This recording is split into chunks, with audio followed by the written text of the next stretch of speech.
Enfin, le Grau du Roi a une aire d'accueil camping-car digne de ce nom. Manque peut-être un peu d'ombre.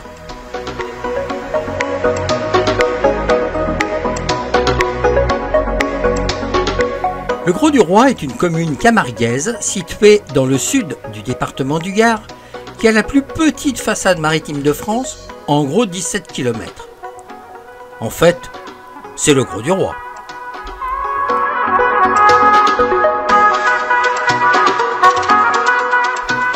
Le centre-ville, construit autour du canal reliant les étangs et Aigues-Mortes à la mer, au Grau, conserve encore aujourd'hui son cachet traditionnel. Au-delà du cœur historique, les maisons et immeubles de vacances s'étalent au rythme des décennies.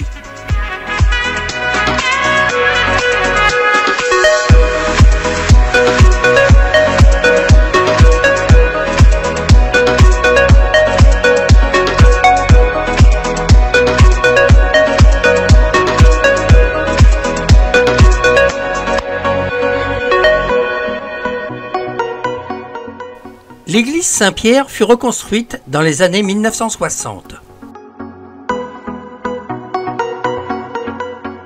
Le saviez-vous?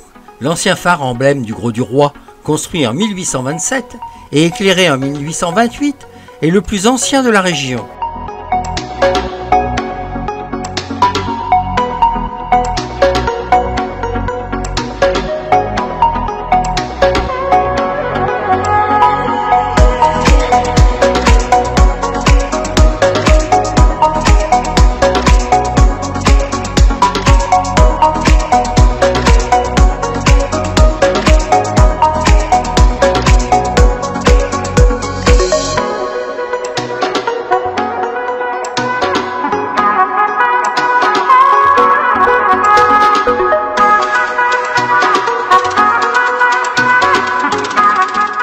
En fait, le Grau du Roi, c'est 17 km de façade maritime, mais c'est aussi 17 km de plage.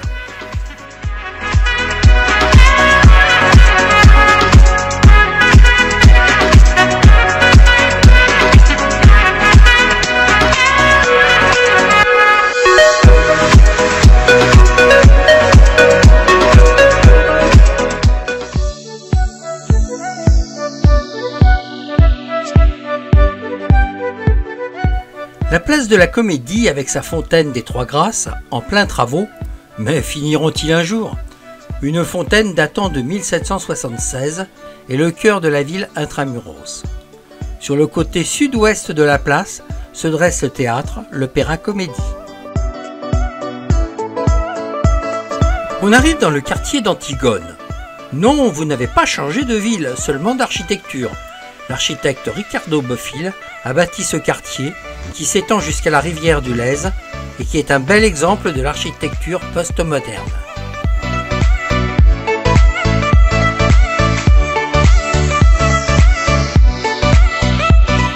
Non loin du Jardin des Plantes se trouve l'un des plus impressionnants édifices de la ville de Montpellier. Dans la rue de l'école de médecine, la cathédrale Saint-Pierre de style gothique a été fondée en 1364 après les guerres de religion et restaurée en 1867. Sa façade est ornée de ces deux tours impressionnantes qui servent d'entrée voûtée immense.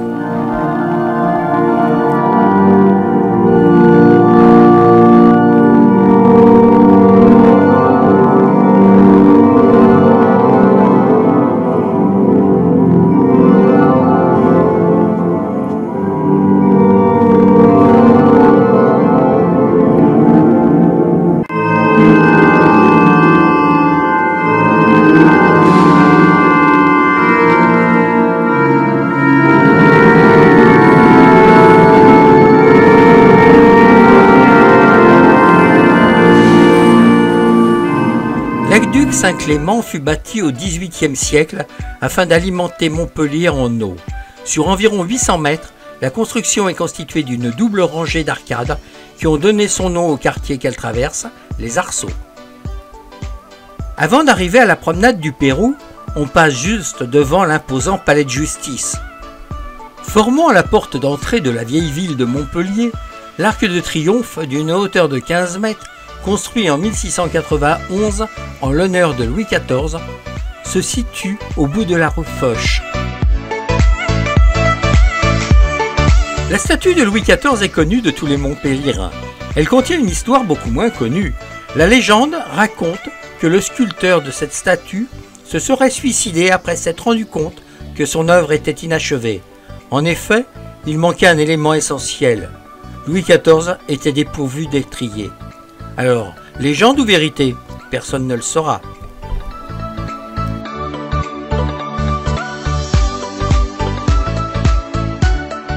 La promenade du Pérou est un parc élevé sur 2 niveaux, datant d'entre le XVIIe et XVIIIe siècle, qui offre une belle vue autant sur les Cévennes que sur la mer.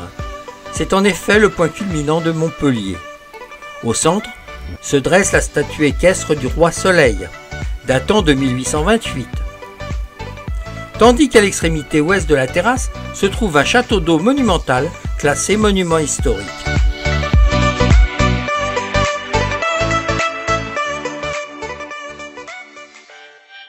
Les nouvelles halles Les Sacs, inaugurées le 1er septembre 2018, méritent un passage si vous visitez Montpellier.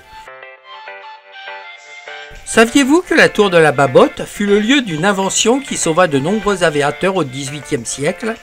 En effet, en 1783, l'inventeur du parachute Sébastien Lenormand s'élança de son balcon. Une promenade longe le fleuve jusqu'au petit port Ariane. On y trouve de nombreux restaurants.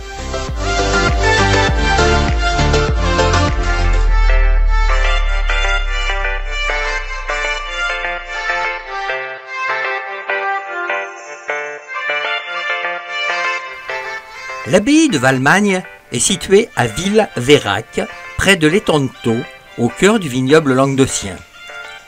L'abbaye Sainte-Marie de Valmagne est une des plus belles abbayes cisterciennes de France et l'un des plus anciens vignobles du Languedoc. Fondée en 1139 par les puissants seigneurs de Cabrières, l'abbaye de Valmagne connut une période de faste et de richesse entre le XIIe et le XIVe siècle, jusqu'à devenir l'une des abbayes cisterciennes les plus riches du sud de la France.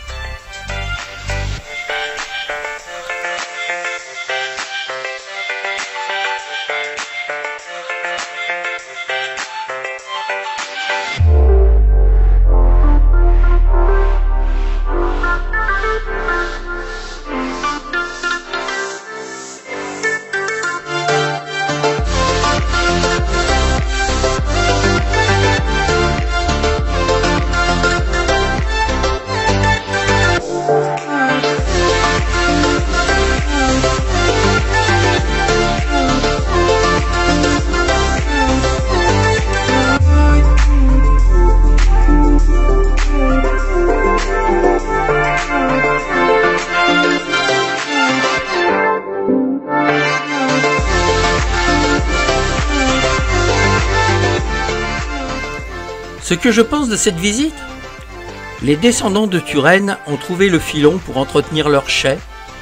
À coût de 9,60 € l'entrée, ils ne doivent pas perdre d'argent.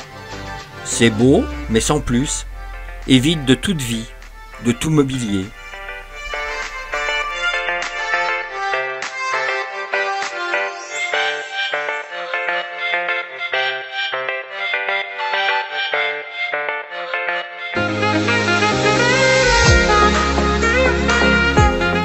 Ville royale au XIIIe siècle, capitale des États du Languedoc au XVIe siècle, lieu de séjour pour Molière et son illustre théâtre, Pézenas est une petite ville de caractère pittoresque et vivante, au patrimoine architectural largement préservé.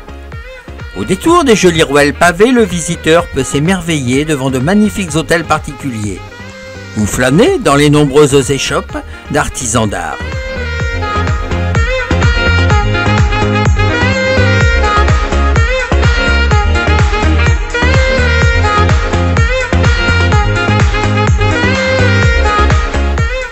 En 1733, la chute du clocher de la collégiale Saint-Jean entraîne la reconstruction totale de l'église romane fortifiée, élevée par les Templiers. L'église actuelle est œuvre de style toscan. terminée en 1746 par Jean-Baptiste Franck, célèbre architecte avignonnais. Elle possède un orgue exceptionnel, œuvre du facteur Jean-François Lépine, construit en 1758, et également un trésor composé d'objets provenant des églises de la ville.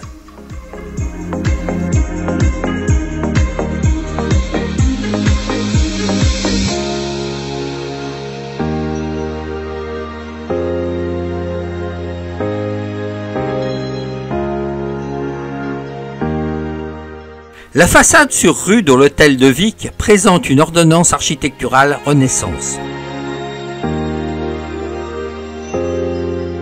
En 1660, le prince Armand de Bourbon-Conti aurait reçu Louis XIV dans cet hôtel Lacoste.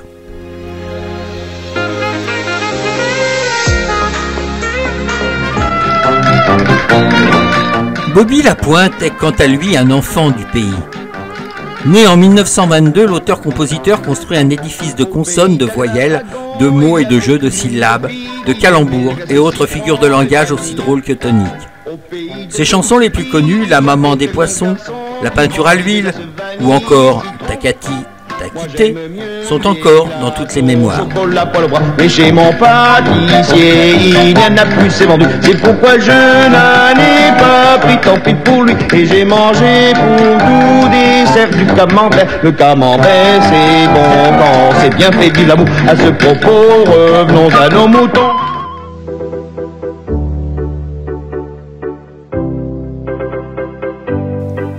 Béziers, chargé d'histoire, se situe sur les rives de l'Orbe. Béziers est une ville historique avec un patrimoine remarquable, si bien qu'il se pourrait qu'elle soit même la plus vieille ville de France. La richesse de cette ville peut aujourd'hui se lire dans l'architecture de la ville, avec des immeubles d'une grande beauté.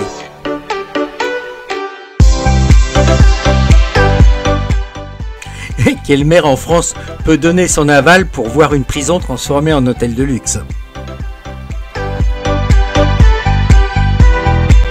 Les Halles de Béziers ont vu le jour en 1891. Rénovées en 1987, elles ont toujours aujourd'hui leur emblématique et reconnaissable style Baltard. Les Halles se caractérisent par une structure métallique, d'imposants piliers, des portes sur chacun des 4 côtés, les murs sont en briques rouges, l'encadrement des portes en pierre.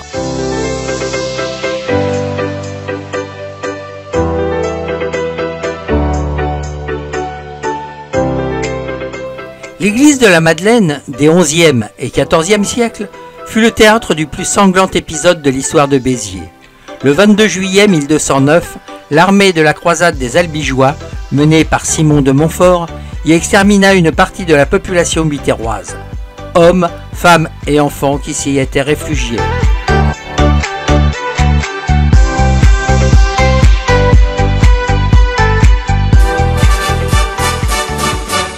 Les arènes de Béziers, dites arènes du plateau de Valras, ont été construites en 1897. L'important chantier, employait 250 ouvriers, n'était pas encore terminé lorsque fut donnée la toute première corrida le 11 juillet 1897. C'est en 1905 que l'édifice fut achevé. Il offrait 13 500 places.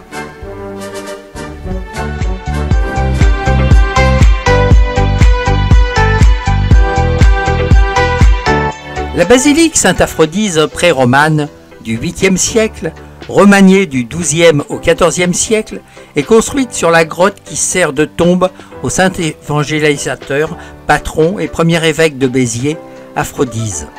Il s'est avéré néanmoins que l'église a été construite sur une nécropole paléochrétienne. Après 20 ans de fermeture au public pour cause de murs en équilibre très instable, l'édifice est maintenant stabilisé. Il réouvre ponctuellement ses portes. Et là, j'ai eu de la chance.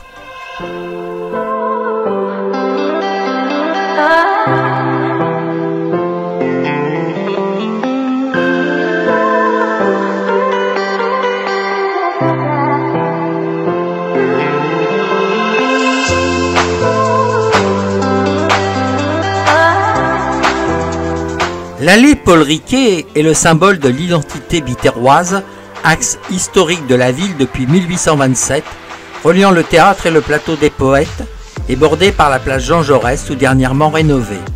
Les allées Paul Riquet constituent le cœur vivant de Béziers.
Béziers est doté de deux ponts emblématiques, le pont Vieux et le pont Canal, l'un dont les premières pierres datent de l'Antiquité, l'autre datant du XIXe siècle.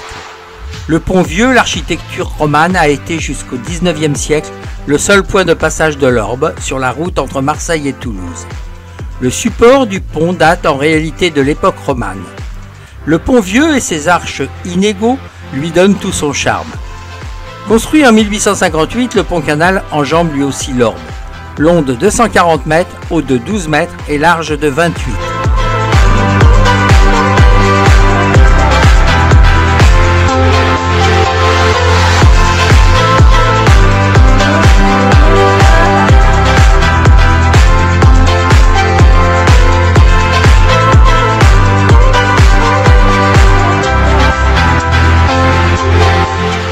La cathédrale Saint-Nazaire de Béziers est le point culminant de la ville.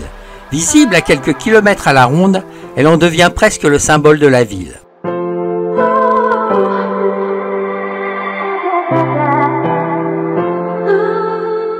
En visitant cette cathédrale, vous pourrez lire dans son architecture tout le passé du monument.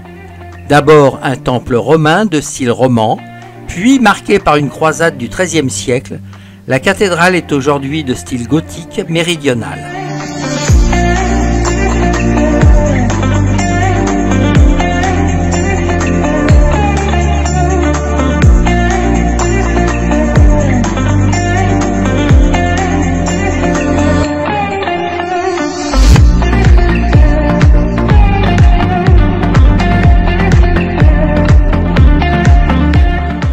Par le cloître inachevé, on accède au jardin des évêques. Malheureusement, aujourd'hui, celui-ci est fermé.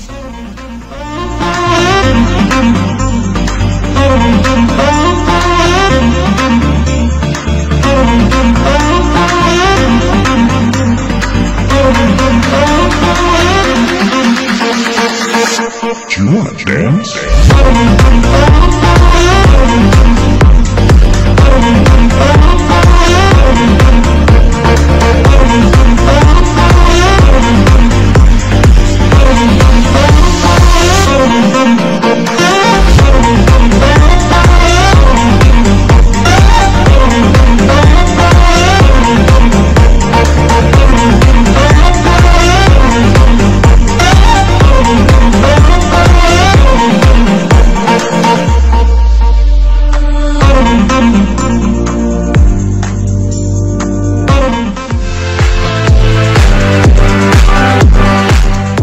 Le nom du village de Murviel-les-Béziers vient du pluriel latin muri vetuli, les vieux murs.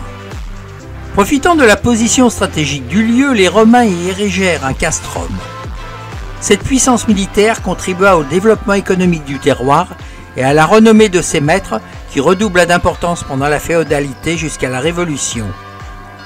En 1898, 12 ans avant Béziers, un ingénieur murviellois installait l'éclairage électrique dans les rues.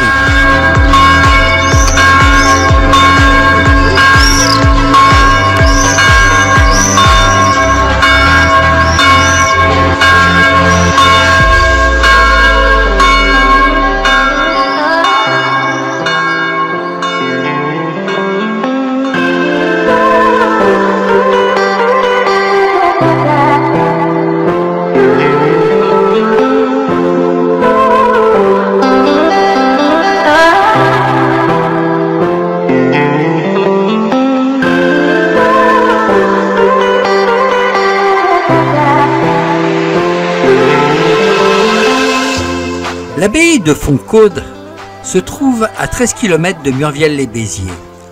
Dans un écrin de verdure, sur une étape du chemin de Saint-Jacques-de-Compostelle, l'abbaye de Fontcaude est un joyau de l'art roman.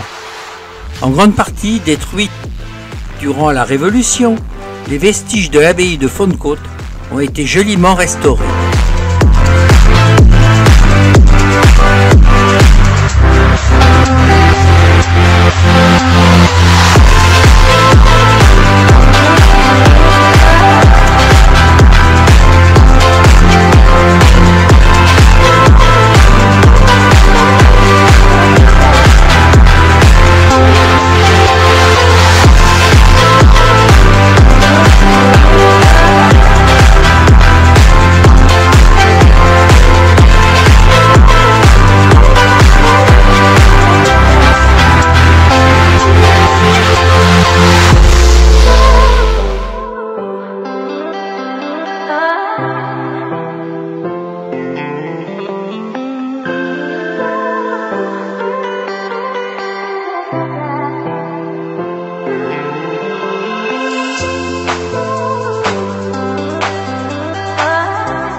parc régional du Haut-Languedoc, entre le canal du Midi et Minerve, le domaine Le Vernis, un lieu paisible et convivial, en pleine garrigue, où Mireille et Pierre-Yves seront ravis de vous accueillir dans leur camping familial de 75 emplacements. Mais heureusement que la végétation a poussé depuis cette vidéo fournie par l'établissement.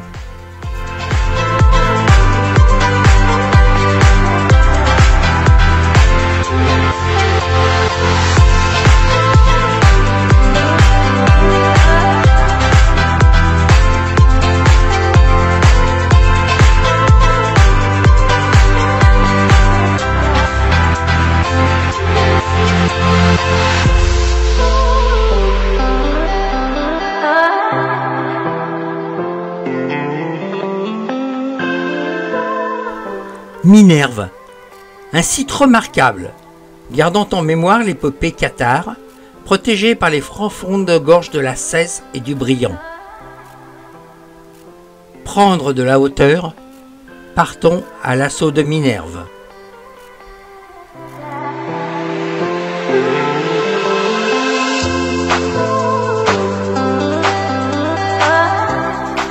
Cité patrimoniale authentique, nichée sur son éperon rocheux, elle offre un cadre environnemental exceptionnel. Arpentons sous le village ces ponts naturels formés par les rivières.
L'église Sainte-Baudile de Montoulier est mentionnée dès 940 dans une donation faite par Emery, archevêque de Narbonne, à l'abbaye Saint-Pons de Thomières.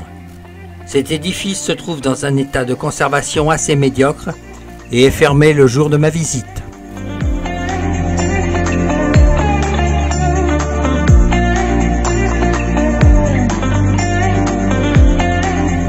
Dans le Minervois, le hameau du Sommail fait l'effet d'un petit paradis qui aujourd'hui encore est sensiblement imprégné de l'atmosphère du XVIIe siècle. Une histoire riche, mais un lieu qui n'est pas figé dans le passé pour autant. Le canal du Midi a été achevé en 1682. Le port du Sommail a alors été construit pour servir de lieu d'amarrage pour les voyageurs sur les bateaux postaux. Il constituait une étape repos importante entre Toulouse et Sète.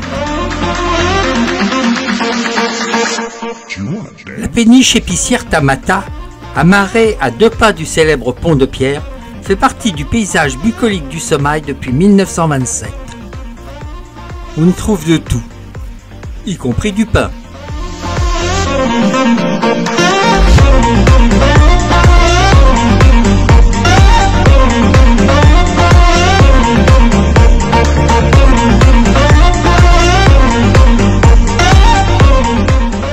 On y trouve de tout, faites-y un tour.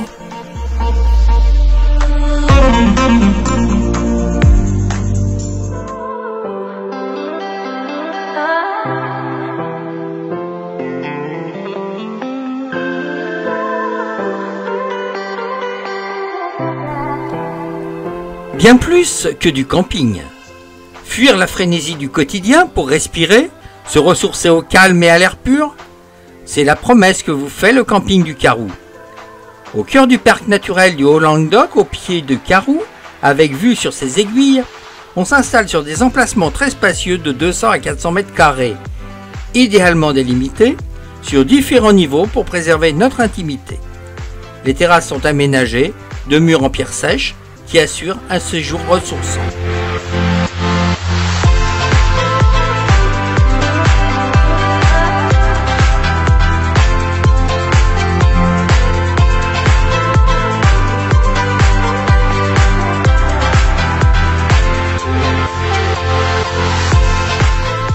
C'est au pied de la montagne du Carou, dans une ancienne cité fortifiée, classée plus beau village de France, que je vous emmène voir le pont du Diable du XIIe siècle, son pont Eiffel, ses ruelles pavées et passages couverts. Au sommet du village, le donjon.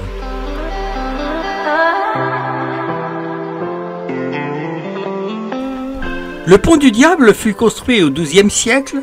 Ce pont est admirable par sa parfaite architecture romane et donc son aspect typiquement médiéval. Quant à son nom, il provient d'une des légendes habituelles des villages. Le pont de chemin de fer de la ligne Mazamet-Bédarieux, qualifié de pont de type Eiffel, construit entre 1886 et 1889.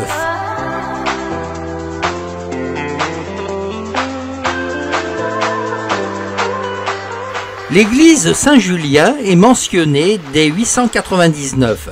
Elle était alors une annexe de l'église disparue de Sainte-Eulalie de Surclasse. Par la suite, elle dépendra avec le titre de prieuré de la manse monastique de Cassan. Le monastère est fondé en 1080.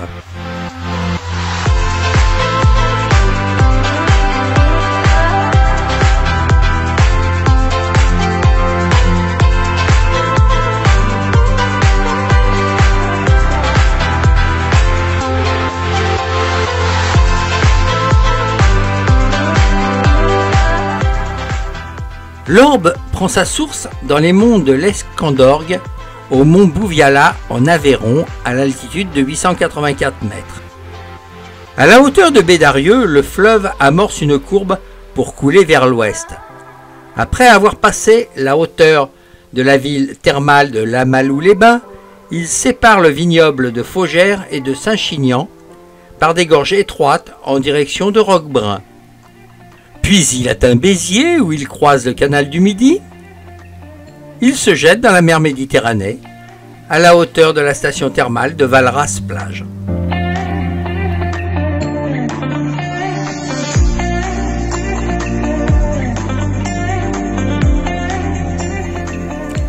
Roquebrun, appelé aussi le Petit Nice.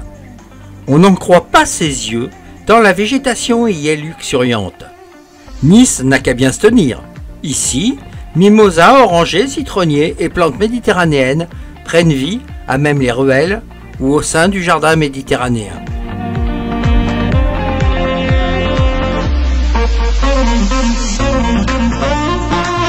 Depuis la nuit des temps, les hommes ont été attirés par l'endroit. Troglodytes, Romains, Carolingiens, Cathares, chacun y a laissé sa trace.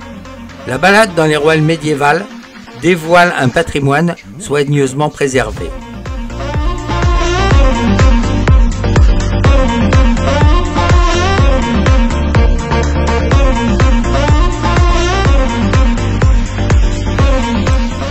L'église paroissiale Saint-André date de 1156.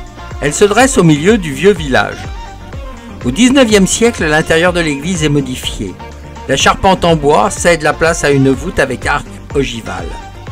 Entre 1990 et 2001, le parvis, la toiture, la façade et l'intérieur sont restaurés. L'église renferme quelques mobiliers inscrits à l'inventaire des monuments historiques, fonds baptismaux en marbre vert, chaires en marbre blanc, stalles du XVIIIe siècle, statues en bois doré, tableaux, etc.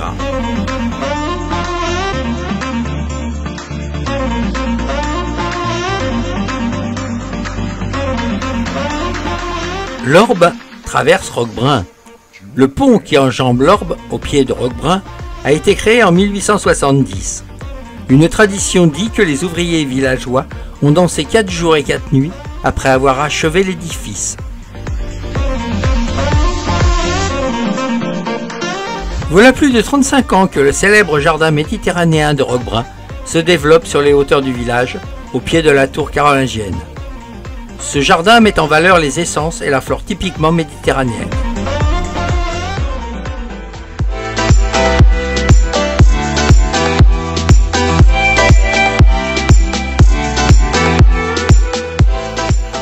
plein cœur de l'Hérault et du Languedoc, voici un lac à nul autre pareil. Ce qui le rend exceptionnel, c'est d'abord le contraste de l'eau et de ce paysage aride. Mais c'est aussi une richesse géologique et une biodiversité quasi unique au monde. Cette combinaison donne naissance à un merveilleux écrin.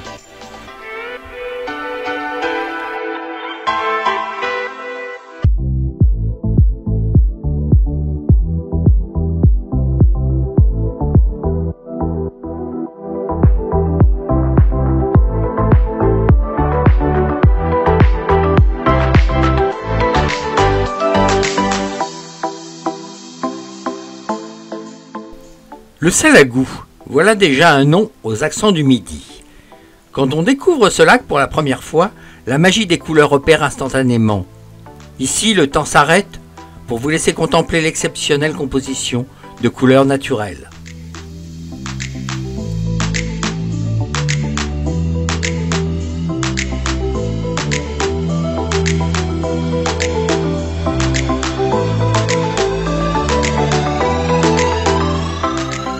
Il semble toujours avoir été là, et pourtant le lac du Salagou est un lac artificiel. Avant tout, le Salagou est une petite rivière qui a été entravée par un barrage au sortir des années 60 pour permettre l'irrigation des cultures environnantes. Ainsi est né le lac du Salagou, une étendue d'eau de 750 hectares, le plus vaste de l'Hérault.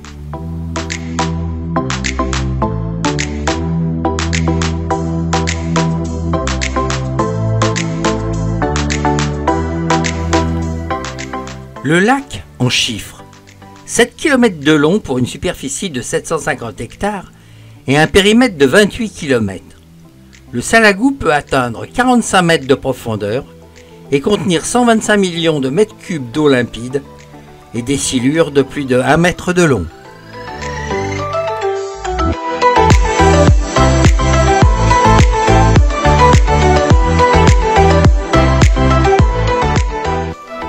Le saviez-vous? Il n'a fallu que 3 jours et un violent orage pour remplir le lac du Salagou à moitié lors de sa création en 1969. Le lac a fêté les 50 ans de sa mise en eau en 2019.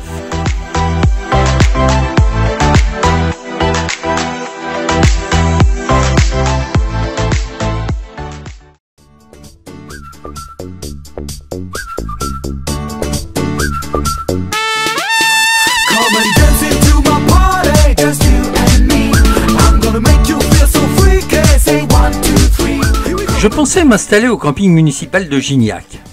Mais le fric est passé par là et dorénavant c'est devenu un camping paradis avec tout le folklore qui va avec. La voiturette qui se balade avec mégaphone à tue-tête, fiesta boum boum, en fait personne ne s'y déplace. Super, un snack à emporter, je voudrais une portion de frites. Désolé, mais on ne met la friteuse en route que pour 5 minimum. Sans oublier les tarifs prohibitifs qui vont avec l'image. Ça, c'est du service au top. Et les camping-caristes gueulent après Camping Car Park. Les tarifs y sont de 14 € environ. Là, c'est un minimum de 25 et encore je suis tout seul.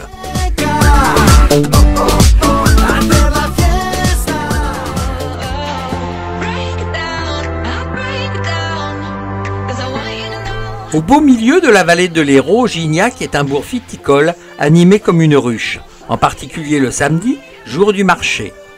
Ramassé dans ses remparts, ce village possède des bijoux architecturaux. Ses nombreuses portes du XIIIe siècle font écho à sa tour du XIIe et à son église Saint-Pierre. La chapelle Notre-Dame-de-Grâce mérite également le détour.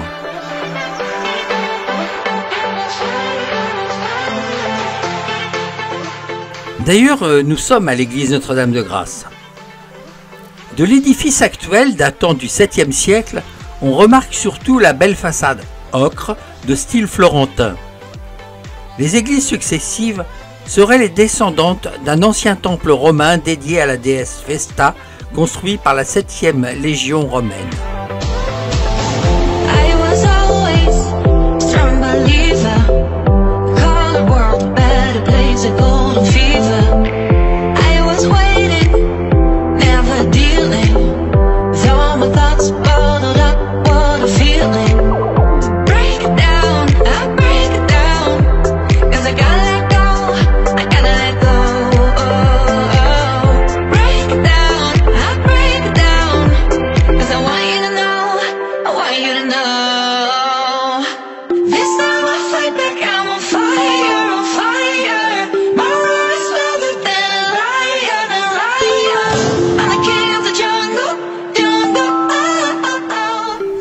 À proximité, on trouve un surprenant chemin de croix composé de 14 chapelles.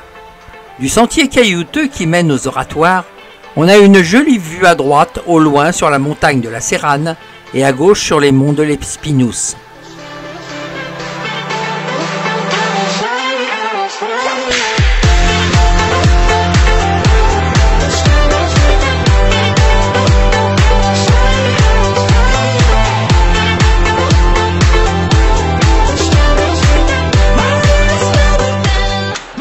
La tour sarrasine, haute de ses 18 mètres, continue de veiller fièrement sur la moyenne vallée de l'Hérault.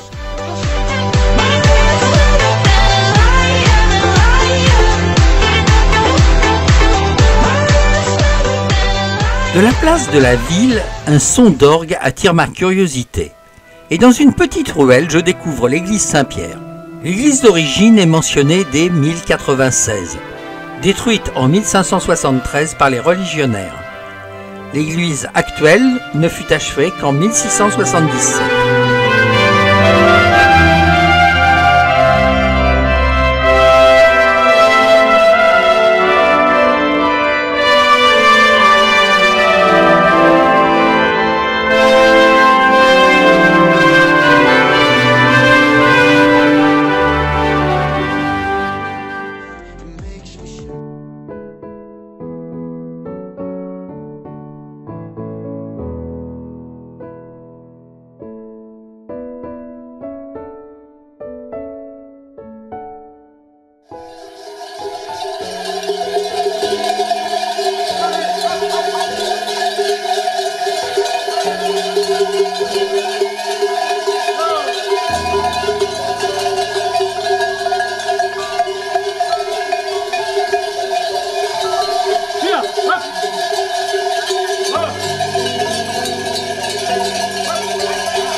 night sky, fight back and never go hide. I'm gonna stay right on the bright side, stay out of the midnight shine.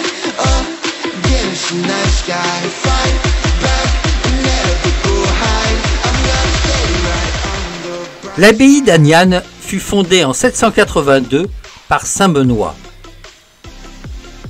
Elle possède un passé mouvementé. Le monastère est devenu successivement filature, puis maison centrale, et enfin colonie pénitentiaire pour mineurs. En 2010, la communauté de communes Vallée de l'Hérault rachète l'abbaye pour qu'elle soit protégée et valorisée notamment par des campagnes de fouilles menées par le CNRS. Hélas, je n'ai pu accéder au cloître. and never go hide. I'm gonna stay right on the bright side.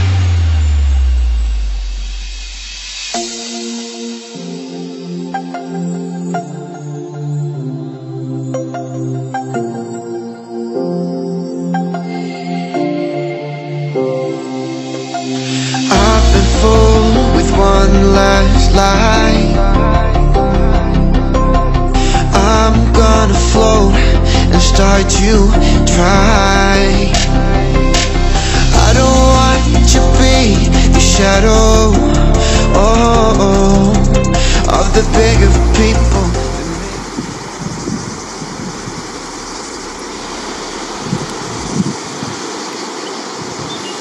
Shine against the night sky, fight back and never go hide. I'm gonna stay right on the bright side. Stay out of the midnight. Shine against the night sky, fight back and never go hide. I'm gonna stay. Plaisir des yeux et douceur de vivre dans ce village médiéval, et quelle chance, en cette fin juin, ce n'est pas envahi par des hordes de touristes. Égarons-nous donc dans cette cité médiévale où le temps s'est interrompu. Flânons et profitons des nombreuses boutiques d'artisans animant ces ruelles piétonnes pavées. Sur la magnifique place du village, on mérite bien la pause fraîcheur qui s'offre à nous à côté d'une des nombreuses fontaines que compte le village et à l'ombre de l'imposant platane âgé de plus de 160 ans. Quel plaisir!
Voilà sans nul doute l'une des plus célèbres abbayes du Languedoc. Trésor de l'art roman languedocien, l'abbaye de Gélone fut fondée il y a plus de 1000 ans au cœur des gorges de l'Hérault.